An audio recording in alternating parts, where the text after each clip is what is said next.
everyone, good morning. So, ang pag-topic natin for today ay may kinalaman sa batas. Tinatawag natin na primogeniture law.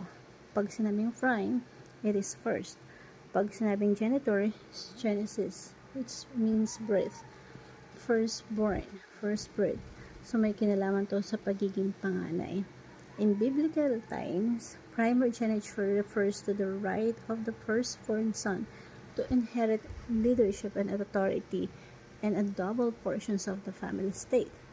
While this practice was rooted in the human creation, it ultimately pointed forward across the through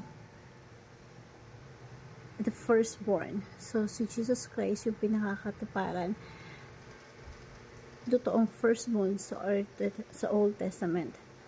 So,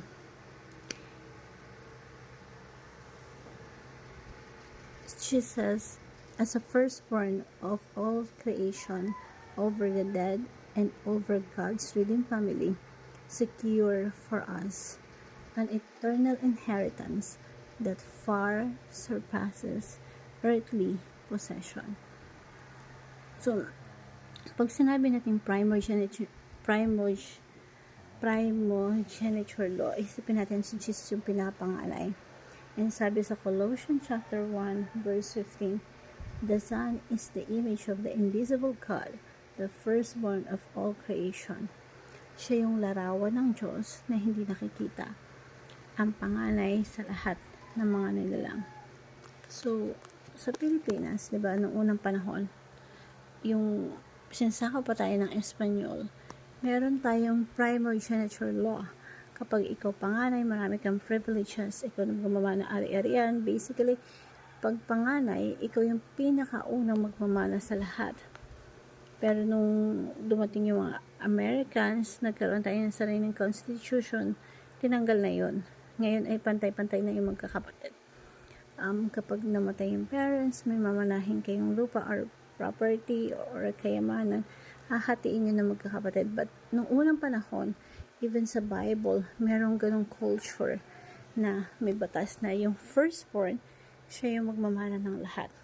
Now, si Jesus Christ, dito sinasabi na, He's the firstborn of all creation. Maraming maling katuruan na kinuko tong verse na to at sinasabi na si Jesus nilikha lang ng Diyos.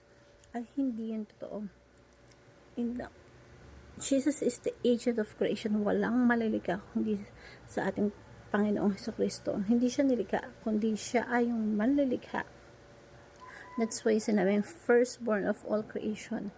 Hindi ibig sabihin na una siya nilikha ng Diyos Ama at sumunod yung creation. Hindi gano'n ang ibig sabihin doon. Sabi nga sa Colossians chapter 1, 15 to 18, siya yung larawan ng Diyos na hindi nakikita. Ang panganay sa lahat ng mga nilalang, sapagkat sa pamamagitan niya nilalang ang lahat ng mga bagay sa langit at sa lupa. Ang mga bagay na nakikita at yung mga bagay na hindi nakikita, maging mga thrones, pagkapangyarihan, pinuno, or may kapangyarihan, lahat ng bagay nilalang sa pamamagitan niya at para sa Kanya. At tayo naniniwala tayo sa Trinity, diba? Sa Father, Son, and the Holy Spirit. And God created all things through Jesus Christ. Kaya sa pinakauna nating puntos, ruler.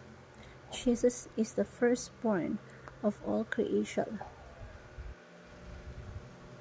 Pero sabi dito sa verse natin, siya yung una sa lahat ng mga bagay. At ang lahat ng mga bagay ay nakahawakang dahil siya yung ulo ng katawan, siya yung pasimula, ang panganay sa lahat, upang siya maging pangunahin sa lahat ng bagay.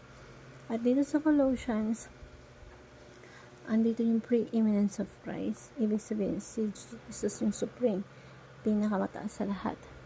The highest, the supreme of over all creation. So yung Colossians, pag binasa nyo, yun lang yung pinaka-point na Paul, yung supremacy of Christ. Kasi long time ago, yung mga tao, inisip na si Jesus mababa lang, ordinaryong tao lang. Yung iba naman ay sinabing isa lang siyang teacher. But kay sinabi Apostol Pablo, He is God, the supreme of all creation, the ruler of the world, and rescuer. Jesus is the firstborn from the dead. Kaya po nga sa binabasa natin, He is the head of the body of the church. He is the beginning, the firstborn among the dead. Kaya nga sabi dito sa Revelation chapter 1 verse 5, and from Jesus Christ, who is the faithful witness, the firstborn from the dead, and the ruler of the king of the earth. Dito binanggit yung ruler, di ba? The kings of the earth, and the firstborn from the dead. Panganay mula sa mga patay, at pinuno ng mga hari sa lupa. Pag sinabing rescuer, si Jesus Christ yung nag-rescue sa atin mula sa mga patay. At pag sinabing firstborn, siya yung unang nag-resurrect, unang nabuhay muli. Tayo po ay kasunod na mag-resurrect. Sa pamamagitan ng resurrection ng Jesus, tayo po ay inilagay na sa katawan ng ating Panginoong Jesucristo. Tayo din ay muling binuhay ng Panginoon.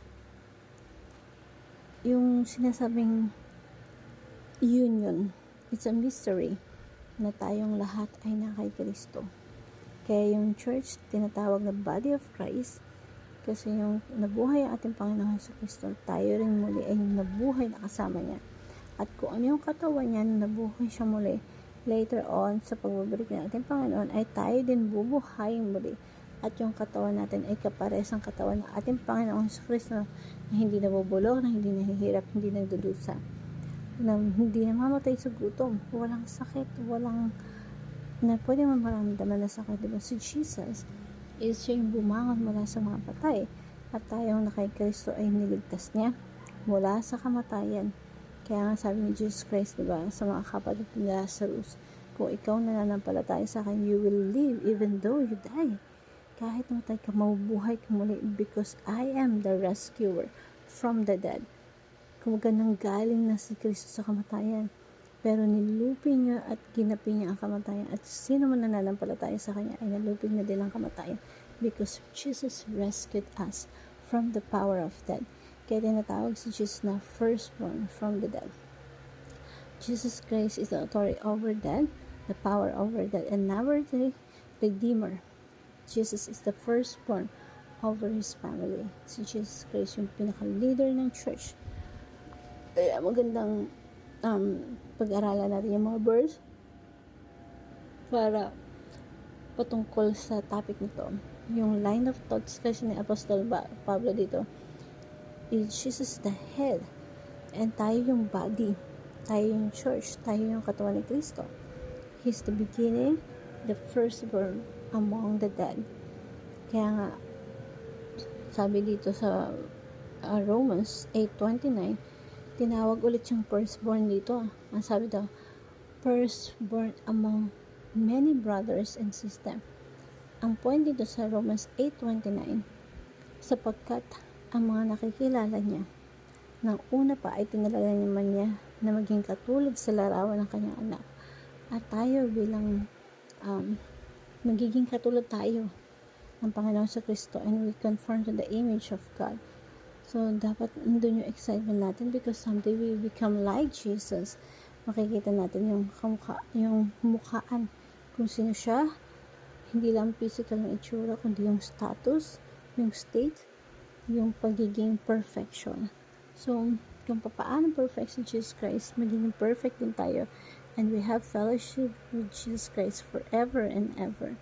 At sabi sa verse na to, magiging katulad tayo ng kanyang anak, upang siya yung maging panganay sa maraming magkakapatid.